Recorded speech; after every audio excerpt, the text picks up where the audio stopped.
നമസ്കാരം. എല്ലാ പ്രേക്ഷകർക്കും ലോകം പോയ വാരത്തിൻ്റെ ഈ അധ്യായത്തിലേക്ക് സ്വാഗതം.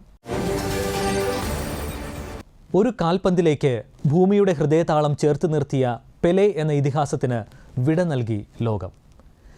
ദരിദ്രനായി ജനിച്ച് വർണ്ണവിവേചനത്തിൻ്റെ പരിഹാസങ്ങൾ കേട്ടു വളർന്ന ബാല്യ കൗമാരമായിരുന്നു പെലെയുടേത്. കാൽപന്തിലെ അസാമാന്യ പ്രതിഭ കൊണ്ട് ജന്മത്തിലുണ്ടായിരുന്ന എല്ലാ തീണ്ടലുകളും അദ്ദേഹം മായ്ച്ചു കളഞ്ഞു. കൗമാരത്തിൽ ആദ്യ ലോക കിരീടം നേടിയപ്പോൾ ലോകത്തിന് മന്ത്രമായി പെലെ എന്ന നാമം. ലോക നേതാക്കൾ പോലും അദ്ദേഹത്തെ ഒരു നോക്ക് കാണാൻ കാത്തുനിന്നിട്ടുണ്ട്. സഫലമായ ഒരു പുരുഷായുസ്സിന് സാവോ പോളോയിലെ മെമ്മോറിയൽ നെക്രോപോൾ എക്യുമെനിക്ക സെമിത്തേരിയിൽ ഒടുവിൽ പൂർണ്ണവിരാമം.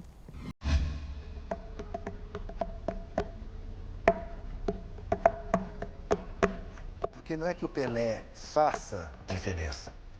O Pelé foi a diferença.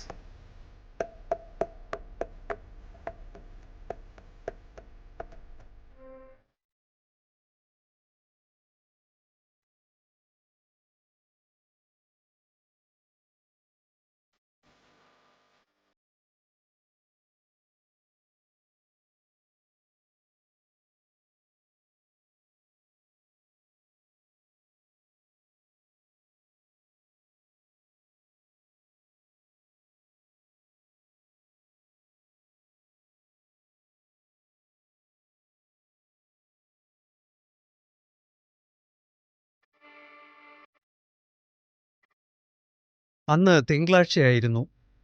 Sao Paulo Albert Einstein ആശുപത്രിയിൽ നിന്ന് അവസാനമായി ഇറങ്ങുമ്പോൾ പെലെ ആരോടും യാത്ര പറഞ്ഞില്ല. ഏറെ സ്നേഹിച്ചവൻ പടിയിറങ്ങുന്നത് കണ്ടു നിൽക്കാനുള്ള ശക്തിയില്ലാതെ ആതുരാലയത്തിലുണ്ടായിരുന്നവർ തളർന്നു നിന്നു.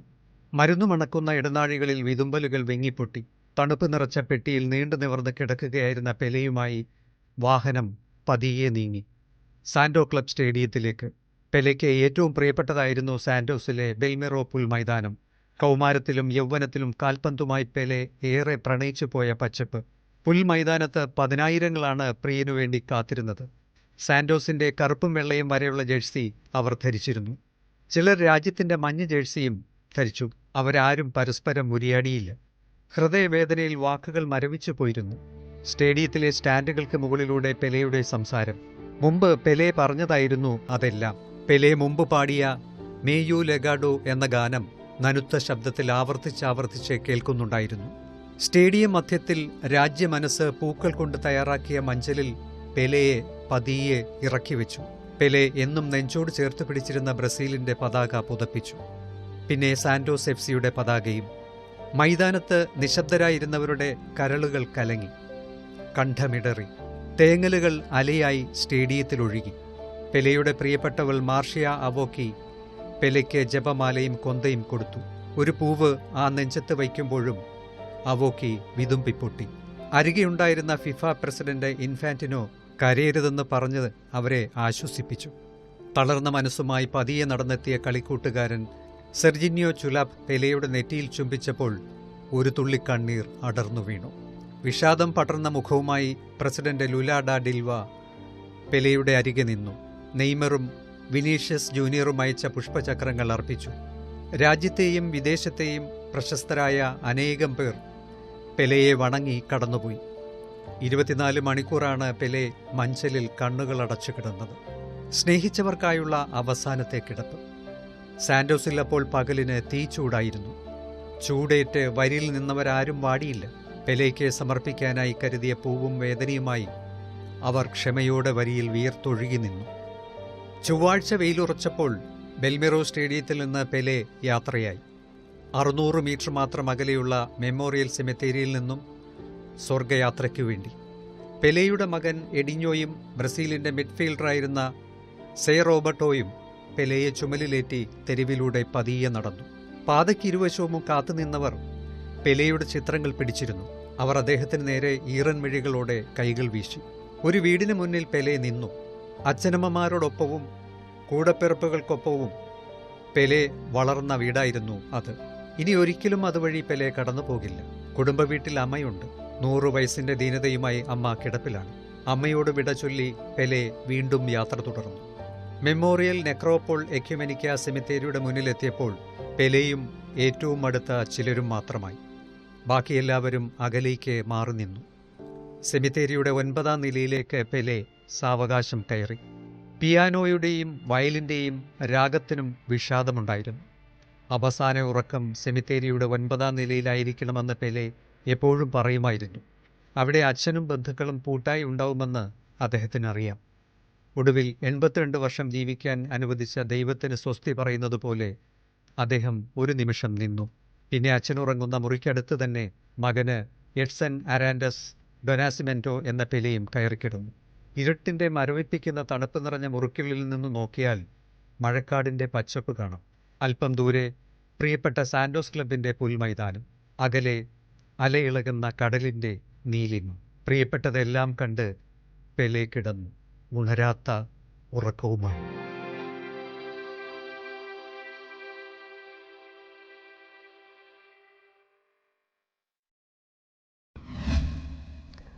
ആഗോള കത്തോലിക്ക സഭയ്ക്ക് 8 വർഷം നേതൃത്വം നൽകിയ എമരിറ്റസ് മാർപ്പാപ്പ ബെനഡിക്ട് 16 ലോകം സ്നേഹാഞ്ജലി നൽകി. വത്തിക്കാനിലെ സെന്റ് പീറ്റേഴ്സ് ബസലിക്കയിലെ ഗ്രോട്ടോയിൽ പാപ്പായുടെ ഭൗതികദേഹം ഖബറടക്കി. ഫ്രാൻസിസ് മാർപ്പാപ്പ ചടങ്ങുകൾക്ക് കാർമ്മികത്വം വഹിച്ചു. കർദിനാൾമാരും മെത്രാന്മാരും വൈദികരും വിവിധ രാജ്യങ്ങളിൽ നിന്നുള്ള പ്രതിനിധികളടക്കം 50,000-ലേറെ പേരാണ് പാപ്പായുടെ സംസ്കാര ചടങ്ങിൽ പങ്കെടുത്തത്. ഡിസംബർ 31-ന് 95-ാം വയസ്സിലാണ് എമരിറ്റസ് മാർപ്പാപ്പ അന്തരിച്ചത്.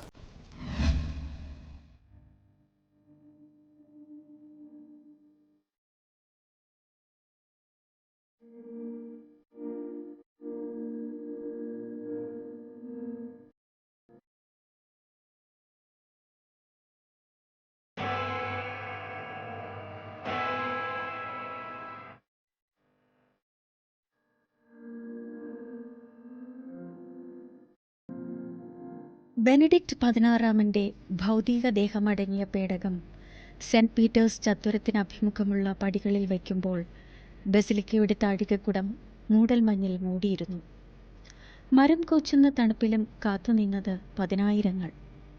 3 ഘട്ടങ്ങളായാണ് മാർപ്പാപ്പയുടെ സംസ്കാര ചടങ്ങുകൾ നടന്നത്. രാവിലെ 7-ന് സെന്റ് പീറ്റേഴ്സ് ബസിലിക്കയിലായിരുന്നു ആദ്യഘട്ടം. മൃതശരീരം സൈപ്രസ് തടി കൊണ്ടുള്ള ഒരു പെട്ടിയിലേക്ക് മാറ്റി. ഇതിനുശേഷം മാർപ്പാപ്പയുടെ കാലത്ത് നടന്ന പ്രധാന സംഭവങ്ങൾ രേഖപ്പെടുത്തിയ പ്രമാണരേഖ ഒരു ലോഹ പേടകത്തിലാക്കി ശവപ്പെട്ടിക്കുള്ളിൽ വെച്ചു. എമിരിറ്റസ് മാർപ്പാപ്പ മ്യൂണിക്കിലും റോമിലും ഉപയോഗിച്ചിരുന്ന 2 പാലിയവും അദ്ദേഹത്തോടൊപ്പം വച്ചു. ഒപ്പം അദ്ദേഹത്തിൻ്റെ ആത്മീയ നേതൃത്വകാലത്ത് വത്തിക്കാൻ ഭരണകൂടം പുറത്തിറക്കിയ നാണയങ്ങളും സ്മാരക മുദ്രകളും നിക്ഷേപിച്ചു. തുടർന്ന് തൂവാല കൊണ്ട് മാർപ്പാപ്പയുടെ മുഖം പുതച്ച് ശവപ്പെട്ടി അവസാനമായി അടച്ചു. ബെനഡിക്ട് മാർപ്പാപ്പയുടെ ഭൗതിക ശരീരം സെന്റ് പീറ്റേഴ്സ് ബസിലിക്കയിൽ എത്തിച്ചപ്പോൾ ജനക്കൂട്ടത്തിൽ നിന്ന് ജർമ്മൻ ഭാഷയിൽ സാൻഡോ സുബീറ്റോ എന്ന് ഉച്ചത്തിൽ വിളി ഉയർന്നിരുന്നു.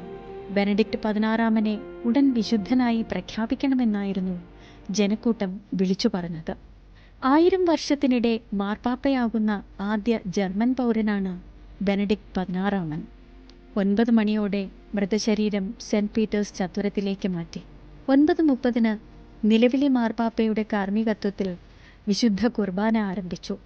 കത്തോലിക്കാ സഭയുടെ ചരിത്രത്തിലെ അപൂർവ നിമിഷമായിരുന്നു അത്. 6 നൂറ്റാണ്ടിനിടെ ജീവിച്ചിരിക്കുന്ന മാർപ്പാപ്പ തൻ്റെ മുൻഗാമിയുടെ അന്ത്യകർമ്മങ്ങൾക്ക് നേതൃത്വം നൽകിയ അപൂർവത. ചടങ്ങുകളെല്ലാം ലളിതമായിരുന്നു. അത് ബെനഡിക്ട് 16 ആഗ്രഹമായിരുന്നു. മരിക്കുമ്പോൾ മാർപ്പാപ്പ അല്ലാതിരുന്നതിനാൽ അന്ത്യകർമ്മ ചടങ്ങുകൾക്ക് ആൾക്കൂട്ടം കുറവായിരിക്കുമെന്നായിരുന്നു സഭാ നേതൃത്വത്തിൻ്റെ കണക്കുകൂട്ടൽ. പക്ഷേ 50,000-ലേറെ വിശ്വാസികൾ കൊടും തണുപ്പിലും മാർപ്പാപ്പയുടെ അന്ത്യയാത്രയ്ക്ക് സാക്ഷികളായി. ലോകത്തിൻ്റെ നാനാഭാഗങ്ങളിൽ നിന്ന് 200-ലേറെ ബിഷപ്പുമാരും 3700-ലേറെ പുരോഹിതരും കന്യാസ്ത്രീകളും എത്തി. മുട്ടുവേദന കാരണം വീൽചെയറിലാണ് ഫ്രാൻസിസ് മാർപ്പാപ്പ ചടങ്ങിൽ പങ്കെടുക്കാനെത്തിയത്. കസേരയിൽ ഇരുന്നു തന്നെ അദ്ദേഹം കർമ്മങ്ങൾക്ക് നേതൃത്വം നൽകി. പദവിയിലിരിക്കെ അന്തരിക്കുന്ന മാർപ്പാപ്പയ്ക്ക് നൽകുന്ന ചടങ്ങുകൾ തന്നെയാണ് ബെനഡിക്ട് 16 നൽകിയത്. എങ്കിലും ചില മാറ്റങ്ങൾ പ്രകടമായിരുന്നു. റോമാരൂപതയുടെ കർദിനാൾ വികാരിയും പൗരസ്ത്യ സഭാ തലവന്മാരും അന്ത്യപ്രാർത്ഥന ചൊല്ലിയില്ല. 90 മിനിറ്റ് നീണ്ട ചടങ്ങിൽ തൻ്റെ മുൻഗാമിക്കായി ഫ്രാൻസിസ് മാർപ്പാപ്പ പ്രാർത്ഥനകൾ അർപ്പിച്ചു. ശേഷം ബെനഡിക്ട് 16 ഭൗതികദേഹം ഉള്ളടക്കം ചെയ്ത പേടകത്തിന് മുകളിൽ അദ്ദേഹം കൈതൊട്ട് അവസാന യാത്ര നൽകി.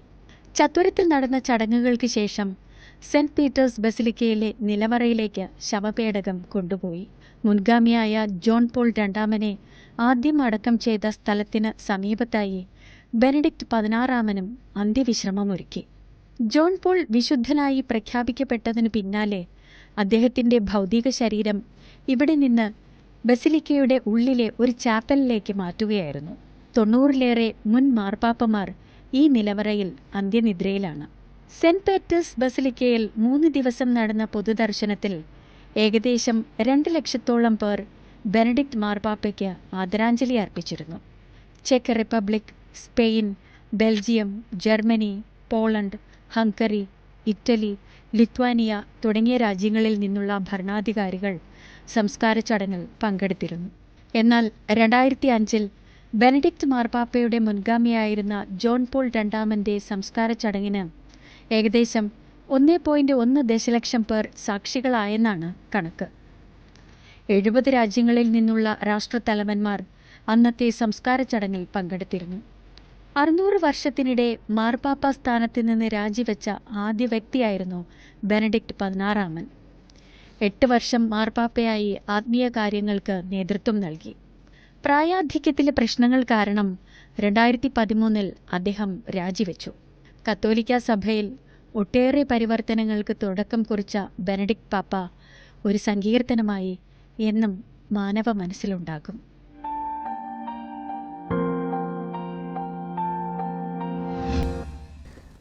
ബ്രസീലിൽ ഇടതുപക്ഷ നേതാവായ ലൂയിസ് ഇനിയാഷോ ലുല ഡ സിൽവ പ്രസിഡന്റായി അധികാരമേറ്റു. 3ാം തവണയാണ് ലുല ബ്രസീലിൻ്റെ പ്രസിഡന്റാകുന്നത്. 35-അംഗ മന്ത്രിസഭയിൽ 11 വനിതകൾക്ക് ക്യാബിനറ്റ് പദവി നൽകി ലുല മാറ്റങ്ങൾക്ക് തുടക്കം കുറിച്ചു. ആമസോൺ മഴക്കാടുകളുടെ സംരക്ഷണത്തിന് പ്രാധാന്യം കൊടുക്കുന്നതിൻ്റെ സൂചനയായി പ്രശസ്ത പരിസ്ഥിതി പോരാട്ട നായിക മറീന സിൽവയെ പരിസ്ഥിതി മന്ത്രിയുമാക്കി. പട്ടിണി അകറ്റി രാഷ്ട്രത്തെ പുനർനിർമ്മിക്കുമെന്ന് ലുല ഡ സിൽവ പ്രഖ്യാപിച്ചു.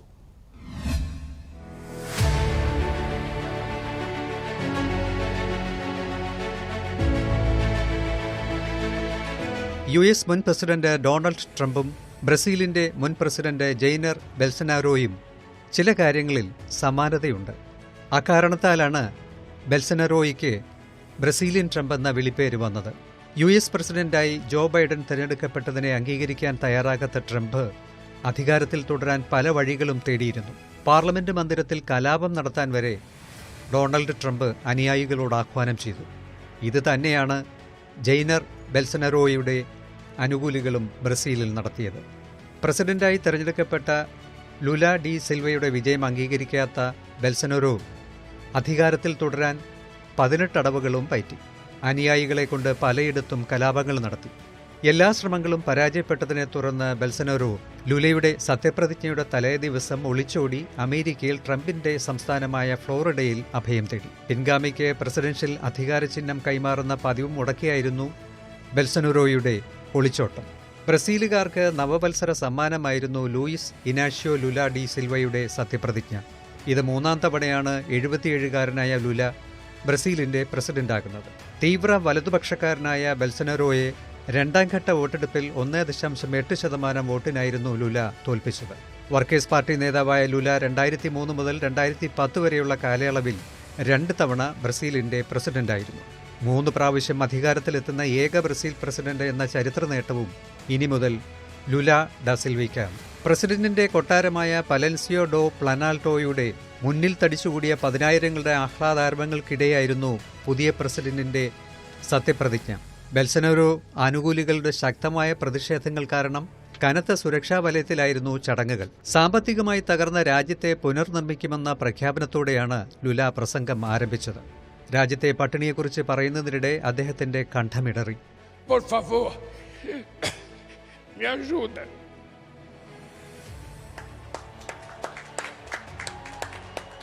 പട്ടിണിക്ക് അന്ത്യം കുറിക്കുമെന്നും ആമസോൺ കാർഡുകളും തൊഴിലാളികളുടെ അവകാശങ്ങളും സംരക്ഷിക്കുമെന്നും അദ്ദേഹം പറഞ്ഞു. പട്ടിണി ഇല്ലാതെയാക്കാൻ 2003-2010 കാലഘട്ടത്തിൽ നടപ്പിലാക്കിയ ബൊൾസ ഫാമിലിയ പദ്ധതിക്ക് സമാനമായ പരിഷ്കാരങ്ങൾ നടപ്പിലാക്കുമെന്ന് ലുല പ്രഖ്യാപിച്ചു. ബൊൾസ ഫാമിലിയ പദ്ധതിയിലൂടെ രാജ്യത്തെ 2 കോടി ജനങ്ങളെ പട്ടിണിമുക്തമാക്കിയെന്നാണ് വർക്കേഴ്സ് പാർട്ടിയുടെ അവകാശവാദം. ബ്രസീലിലെ 21.5 കോടി ജനങ്ങളുടെ നന്മയ്ക്കായി പ്രവർത്തിക്കുമെന്ന് പറഞ്ഞ ലുല ആരോടും പ്രതികാരമില്ലെന്നും ബ്രസീൽ ജനത ഇനി ഒറ്റക്കെട്ടാണെന്നും അഭിപ്രായപ്പെട്ടു. ജീവിതത്തിലെ വിവിധ വിഭാഗങ്ങളെ പ്രതിനിധീകരിക്കുന്നവരോടൊപ്പം നടന്നാണ് ലുല സത്യപ്രതിജ്ഞയ്ക്ക് എത്തിയത്.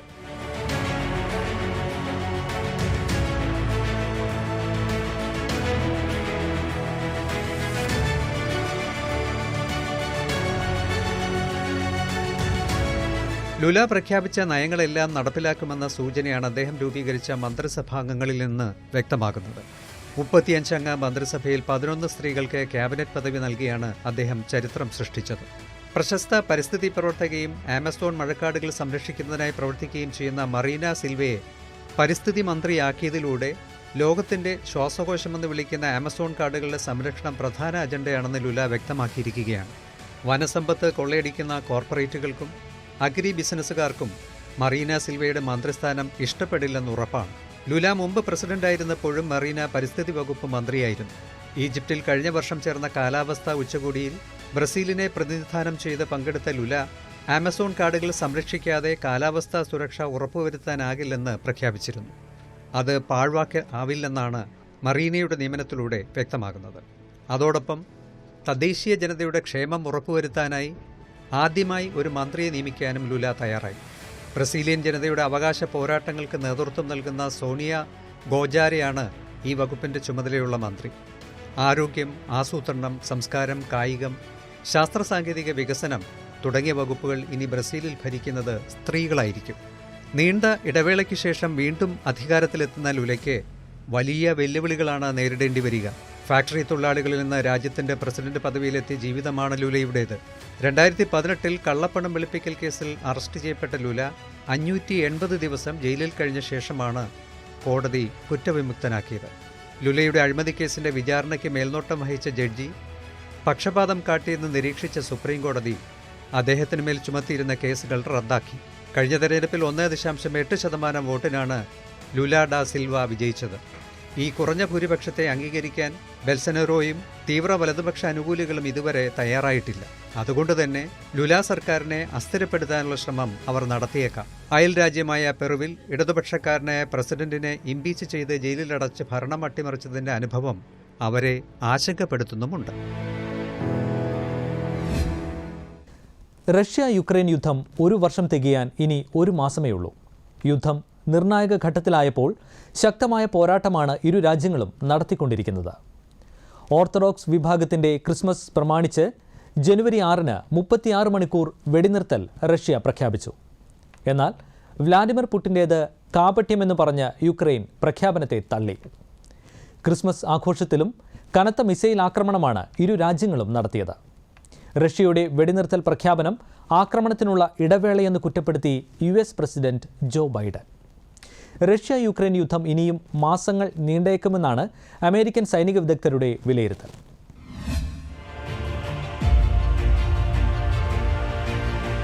പുതുവർഷപ്പിറവിയിൽ റഷ്യക്കാരെ കാത്തിരുന്നത് നടുക്കുന്ന വാർത്തയായിരുന്നു. യുക്രൈനിൽ 400 റഷ്യൻ സൈനികർ കൊല്ലപ്പെട്ടുവെന്നും 300-ലേറെ പേർക്ക് ഗുരുതരമായി പരിക്കേറ്റു എന്നുമായിരുന്നു ആ വാർത്ത. യുക്രൈന്റെ കിഴക്കൻ നഗരമായ ഡൊണാക്സ് മേഖലയിലെ മാക്കീവ്കയിൽ തമ്പടിച്ചിരിക്കുന്ന സൈന്യത്തിന് നേരെയായിരുന്നു പുതുവർഷ ആരംഭത്തിൽ യുക്രൈൻ അമേരിക്കൻ നിർമ്മിത ഹിമാർസ് റോക്കറ്റ് ലോഞ്ചറിൽ നിന്നും മിസൈൽ തൊടുത്തത്. ഈ പ്രദേശം ഇപ്പോൾ റഷ്യയുടെ അധീനതയിലാണ്. മാക്കീവ്കയിൽ റഷ്യൻ പട്ടാളം ക്യാമ്പ് ചെയ്തിരുന്ന സ്കൂൾ കെട്ടിടത്തിന് നേരെയായിരുന്നു ആക്രമണം. രാത്രി 12 മണി കഴിഞ്ഞ് 2 മിനിറ്റ് ആയപ്പോഴാണ് മിസൈലുകൾ പറന്നെത്തിയത്. ഒന്നിനു പുറകെ ഒന്നായി 6 മിസൈലുകളാണ് യുക്രൈൻ സേന തൊടുത്തത്. അതിൽ 4 മിസൈലുകൾ പട്ടാളക്കാർ താമസിച്ചിരുന്ന കെട്ടിടത്തിൽ പതിച്ചു. ഇതിന് തൊട്ടടുത്തായിരുന്നു റഷ്യയുടെ ആയുധപ്പുര. അവിടെ 2 മിസൈലുകൾ പതിച്ചു. ഭയാനക ശബ്ദത്തോടെ ആയുധപ്പുര പൊട്ടിത്തെറിച്ച് തീ പിടിക്കുകയായിരുന്നു. സ്ഫോടനത്തിലും അഗ്നിയിലും അകപ്പെട്ടാണ് സൈനികർ മരിച്ചത്. സ്ഫോടനത്തിൽ റഷ്യയുടെ ഒരു കമാൻഡറും കൊല്ലപ്പെട്ടു.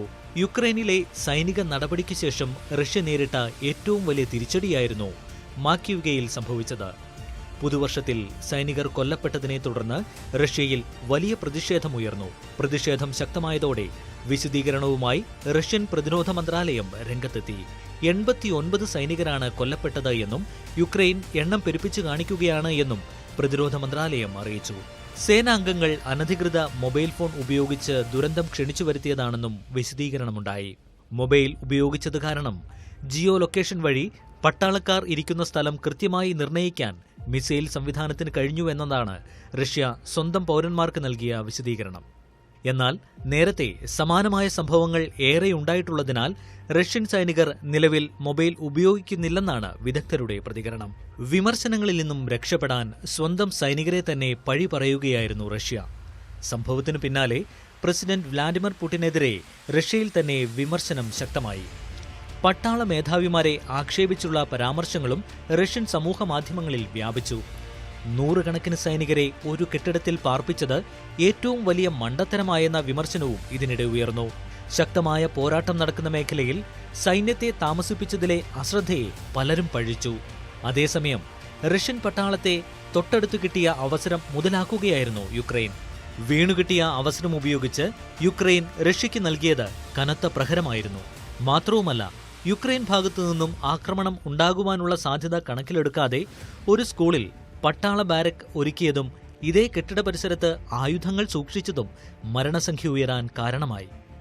യുദ്ധമുഖത്തേക്ക് അയക്കാൻ റഷ്യ പരിശീലനം കൊടുത്ത പുതിയ സൈനികരാണ് ആക്രമണത്തിൽ കൊല്ലപ്പെട്ടത് എന്നും അന്താരാഷ്ട്ര മാധ്യമങ്ങൾ റിപ്പോർട്ട് ചെയ്തു. പട്ടാളക്കാരുടെ മരണത്തിന് കനത്ത തിരിച്ചടി റഷ്യയിൽ നിന്നും പ്രതീക്ഷിക്കണമെന്നാണ് നിരീക്ഷകരുടെ വിലയിരുത്തൽ.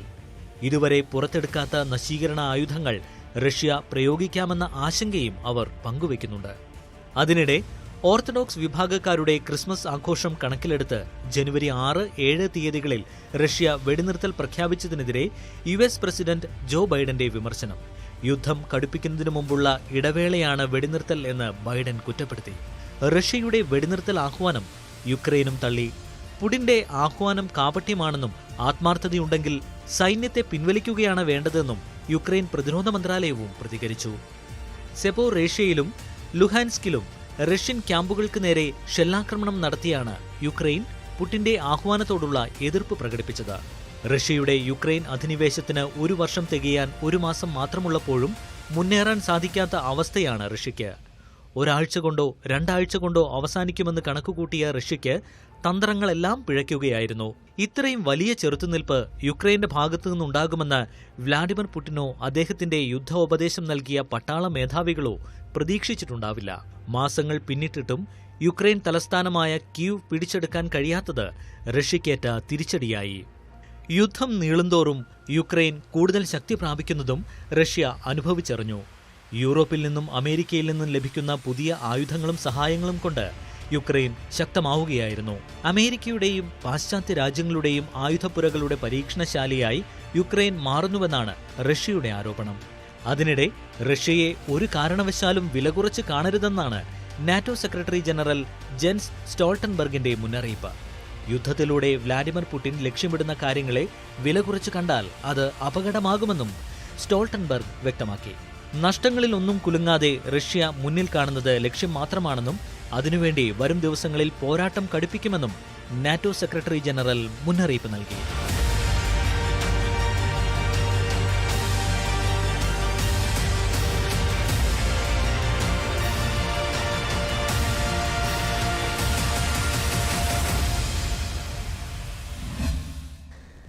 ആഴ്ചകൾ നീണ്ട അനിശ്ചിതത്വത്തിനൊടുവിൽ അമേരിക്കയിലെ പ്രതിപക്ഷ റിപ്പബ്ലിക്കൻ പാർട്ടിയിലെ വിമത കലാപത്തിന് വിരാമം. ഒട്ടേറെ നാടകീയ സംഭവങ്ങൾക്കൊടുവിൽ റിപ്പബ്ലിക്കൻ നേതാവ് കെവിൻ മക്കാർത്തിയെ US ജനപ്രതിനിധി സഭാ സ്പീക്കറായി തെരഞ്ഞെടുത്തു. ജയിക്കാൻ വേണ്ടുന്ന ഭൂരിപക്ഷം ഉണ്ടായിരുന്നിട്ടും മക്കാർത്തിക്ക് മുന്നിൽ തടസ്സമായി നിന്നത് സ്വന്തം പാർട്ടിയിലെ ഒരു വിഭാഗത്തിന്റെ വിമത നീക്കമായിരുന്നു. മക്കാർത്തിക്ക് സ്പീക്കറാകുവാൻ 15 റൗണ്ട് വോട്ടെടുപ്പ് വേണ്ടിവന്നു.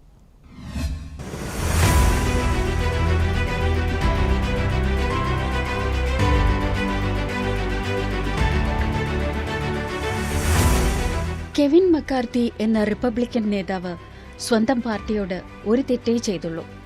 ജോ ബൈഡൻ പ്രസിഡന്റായി തെരഞ്ഞെടുക്കപ്പെട്ടതിനെ തുടർന്ന് US പാർലമെന്റായ ക്യാപിറ്റോൾ മന്ദിരത്തിൽ കലാപം നടത്തിയത് ന്യായീകരണമില്ലാത്ത തെറ്റാണെന്നും കലാപത്തിന് നേതൃത്വം കൊടുത്തവർ അതിന് മറുപടി പറയേണ്ടി വരുമെന്നും തുറന്നു പറഞ്ഞു. അതായിരുന്നു മക്കാർത്തി ചെയ്ത തെറ്റ്. മക്കാർത്തിയുടെ വാക്കുകൾ ആരെയാണോ ലക്ഷ്യം വെച്ചത് അവർക്കത് കൊണ്ടു. മക്കാർത്തിക്കെതിരെ ആഞ്ഞടിച്ച് മുൻ പ്രസിഡന്റ് ഡൊണാൾഡ് ട്രംപ് രംഗത്ത് വന്നു. പിന്നാലെ റിപ്പബ്ലിക്കൻ പാർട്ടിയിലെ തീവ്രപക്ഷക്കാരും ട്രംപിനൊപ്പം കൂടി. അവർ മക്കാർത്തിയെ ഒറ്റപ്പെടുത്താൻ ശ്രമിച്ചു. പ്രതികാരം വീട്ടാൻ കാത്തിരുന്ന അവർക്ക് ലഭിച്ച അവസരമായിരുന്നു US ജനപ്രതിനിധി സഭയിലേക്ക് നടന്ന സ്പീക്കർ തെരഞ്ഞെടുപ്പ്. സ്പീക്കർ തെരഞ്ഞെടുപ്പിൽ പാർട്ടിയുടെ ഔദ്യോഗിക സ്ഥാനാർത്ഥിയായി മത്സരിച്ച കെവിൻ മക്കാർത്തിയെ മുൾമുനയിൽ നിർത്തി ഈ വിമത സംഘം. വേണ്ടതിൽ കൂടുതൽ ഭൂരിപക്ഷം റിപ്പബ്ലിക്കന്മാർക്കുള്ളതുകൊണ്ട് പാർട്ടി സ്ഥാനാർത്ഥിക്ക് ആദ്യ റൗണ്ടിൽ തന്നെ അനായാസം വിജയിക്കാമായിരുന്നു. പക്ഷേ സംഭവിച്ചത് അതല്ല. 15 പ്രാവശ്യം വോട്ടെടുപ്പ് നടത്തേണ്ടി വന്നു. ഒടുവിൽ ഒരു വോട്ടിനു വേണ്ടി മക്കാർത്തിക്ക് സ്വന്തം പാർട്ടിയിലെ പ്രതിനിധിയോട് കെഞ്ചേണ്ടി വന്നു. നൂറ്റാണ്ടുകൾക്ക് ശേഷമാണ് ഇങ്ങനെയൊരു അനിശ്ചിതത്വം അമേരിക്കൻ രാഷ്ട്രീയത്തിൽ സംഭവിക്കുന്നത്. ഭൂരിപക്ഷം നേടിയിട്ടും സ്വന്തം സ്പീക്കർ നോമിനിക്ക് പിന്നിൽ അംഗങ്ങളെ അണിനിരത്താൻ കഴിയാത്തത് റിപ്പബ്ലിക്കൻ പാർട്ടിക്ക് തലവേദനയായിരിക്കുകയാണ്. അടുത്ത വർഷം US പ്രസിഡന്റ് തെരഞ്ഞെടുപ്പാണ്. മത്സരിക്കുമെന്ന് ഡൊണാൾഡ് ട്രംപ് ഇതിനകം പ്രഖ്യാപിച്ചു കഴിഞ്ഞു. പക്ഷേ പാർട്ടിക്കുള്ളിലെ പടലപ്പിണക്കം നാൾ ചെല്ലുംതോറും കൂടുകയാണ്. സർവേ ഫലങ്ങളും ട്രംപിനത്ര അനുകൂലമല്ല. ട്രംപിനേക്കാൾ ജനപ്രീതി ട്രംപിന്റെ സ്വന്തം നാടായ ഫ്ലോറിഡയിലെ ഗവർണർ റോൺ ഡിസാന്റിസിനാണ്. പാർട്ടിക്കുള്ളിലും മറ്റും നടത്തിയ സർവേ ഫലങ്ങളെല്ലാം അതാണ് വ്യക്തമാക്കുന്നത്. കാര്യങ്ങൾ ഇങ്ങനെയിരിക്കെയാണ് സ്പീക്കർ തെരഞ്ഞെടുപ്പിൽ നടന്ന കശപിശയിലൂടെ പാർട്ടിക്കുള്ളിലെ അനൈക്യം എല്ലാവരും അറിഞ്ഞത്. 435 അംഗങ്ങളാണ് US ജനപ്രതിനിധി സഭയിൽ.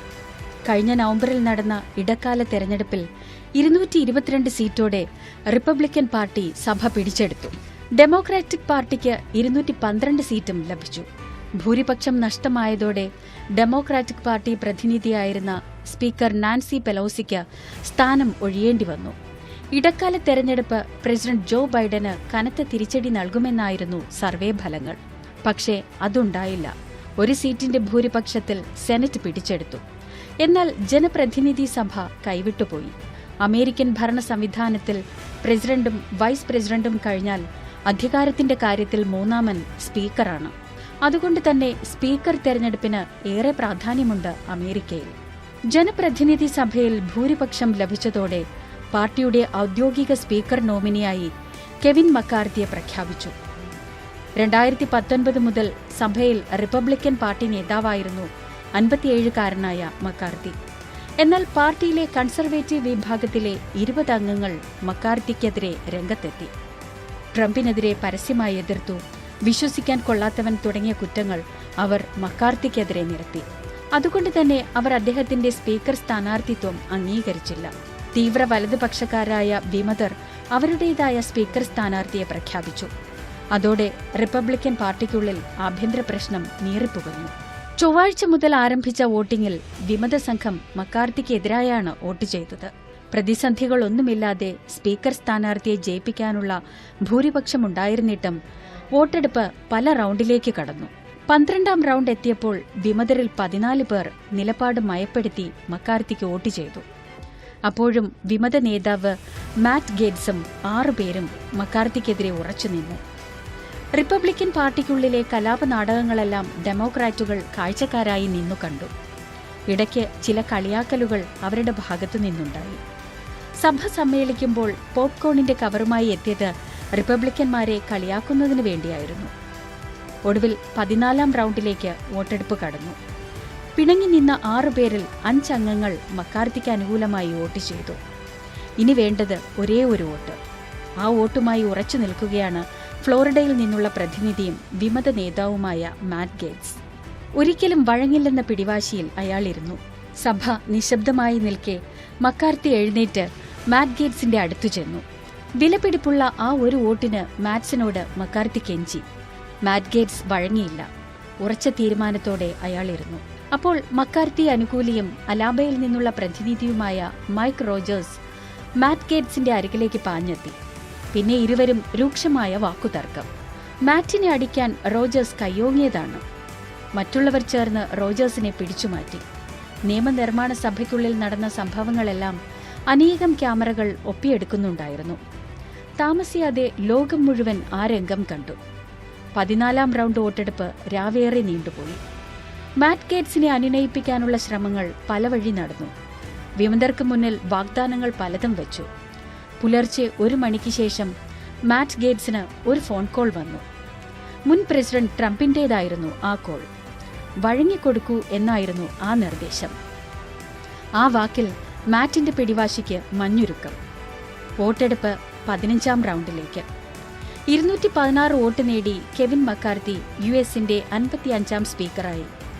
അവസാന റൗണ്ടിൽ വിമത വിഭാഗത്തിലെ 14 പേർ ഹാജരാകാത്തതിനാൽ വിജയിക്ക് 216 വോട്ട് മതിയായിരുന്നു.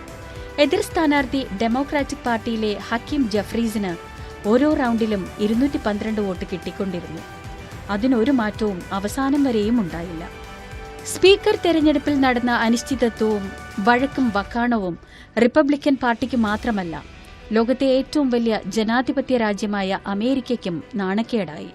ഇതിനു മുമ്പ് 1923 സമാനമായ സംഭവം സ്പീക്കർ തെരഞ്ഞെടുപ്പിൽ US-ൽ ഉണ്ടായിട്ടുണ്ട്. അന്ന് 11 വട്ടം വോട്ടെടുപ്പ് വേണ്ടിവന്നു.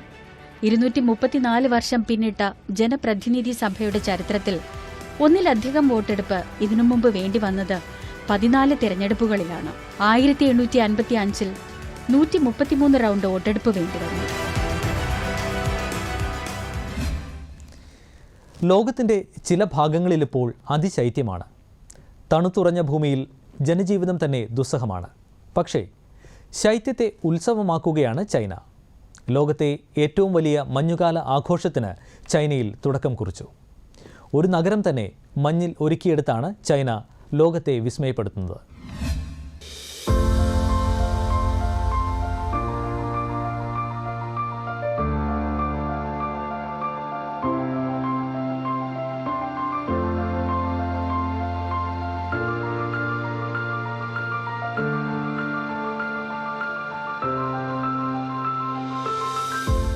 രാത്രിയുടെ പശ്ചാത്തലത്തിൽ നാനാവർണ്ണങ്ങളിൽ തിളങ്ങുന്ന മഞ്ഞിൽ പണിതുയർത്തിയ കൊട്ടാരങ്ങൾ, മഞ്ഞിൽ കൊത്തിയെടുത്ത ശില്പങ്ങൾ, മഞ്ഞിൽ തെന്നിയൊഴുകുന്ന മനുഷ്യർ. മഞ്ഞിന്റെ മായാകാഴ്ചയിൽ ലോകത്തെ വിസ്മയിപ്പിക്കുകയാണ് ചൈനയിലെ ഐസ് ഫെസ്റ്റിവൽ. ലോകപ്രശസ്തമായ Harbin international ice and snow ഫെസ്റ്റിവലിന് ചൈനയിൽ തുടക്കമായി. ഭീതിപ്പെടുത്തുന്ന കോവിഡ് വ്യാപനത്തെ അവഗണിച്ചും ജനങ്ങൾ ഇവിടേക്ക് ഒഴുകുകയാണ്. അതിമനോഹരമായി പണിതുയർത്തിയ മഞ്ഞിന്റെ സ്വപ്ന ലോകത്തേക്ക്. ഡിസംബർ 23-ന് ആരംഭിച്ച ശൈത്യകാല ആഘോഷം ഫെബ്രുവരി 28-ന് അവസാനിക്കും. മഞ്ഞുകാല ഉത്സവത്തിൽ പങ്കെടുക്കാൻ വിദേശത്തു നിന്ന് 10,000-കണക്കിന് വിനോദസഞ്ചാരികളാണ് സാധാരണ എത്താറുള്ളത്. വർഷം തോറും നടക്കുന്ന ആഘോഷത്തിൽ 20 മില്യണിലധികം സന്ദർശകർ എത്താറുണ്ട്. ഇത്തവണ എത്തുന്നവർക്ക് ക്വാറന്റൈൻ ഒഴിവാക്കിയെന്ന് ചൈനീസ് അധികൃതർ പ്രഖ്യാപിച്ചെങ്കിലും രോഗവ്യാപനം കണക്കിലെടുത്ത് വിദേശികളാരും ഇതുവരെ എത്തിയിട്ടുമില്ല. ചൈനയുടെ വടക്കുകിഴക്കൻ പ്രവിശ്യയായ ഹെയ്ലോങ് ജിയാങ്ങിലാണ് ഹാർബിൻ നഗരം സ്ഥിതി ചെയ്യുന്നത്. സിറ്റി ഓഫ് ഐസ് എന്നാണ് ഹാർബിൻ നഗരം അറിയപ്പെടുന്നത്. ശൈത്യകാലത്ത് ഹാർബിനിലെ താപനില -12 മുതൽ -23 ഡിഗ്രി സെൽഷ്യസ് വരെ താഴാറുണ്ട്. ലോകത്തെ ഏറ്റവും വലിയ ഐസ് ഫെസ്റ്റിവലാണ് ഹാർബിനിലേത്. മഞ്ഞുകൊണ്ട് നിർമ്മിച്ച വിവിധ തരത്തിലുള്ള ശില്പങ്ങളാണ് ഇവിടുത്തെ പ്രത്യേകത. പകൽ സമയങ്ങളെ അപേക്ഷിച്ച് ഫെസ്റ്റിവലിലെ രാത്രി കാഴ്ചയ്ക്കാണ് കൂടുതൽ ചാരുത. രാത്രിയിൽ വിവിധ വർണ്ണങ്ങളിലെ LED ലൈറ്റുകൾ രൂപങ്ങളെ അതിമനോഹരമാക്കും.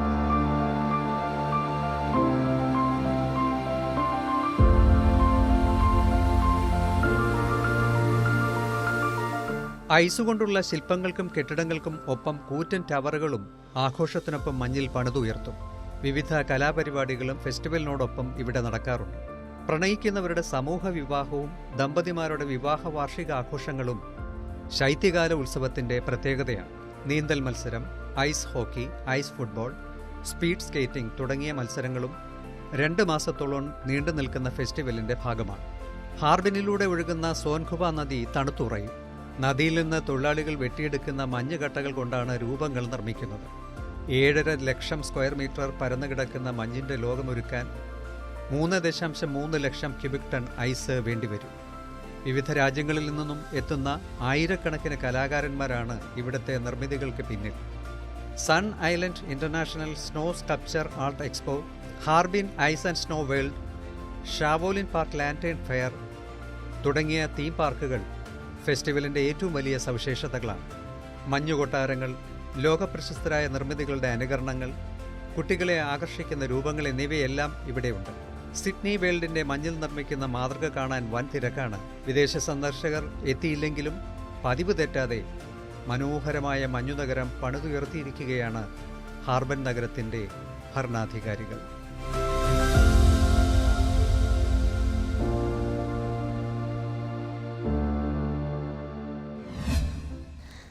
ലോകം പോയ വാരം ഇവിടെ അവസാനിക്കുന്നു. പുതിയ വിശേഷങ്ങളുമായി അടുത്തയാഴ്ച വീണ്ടും കാണാം. നന്ദി, നമസ്കാരം.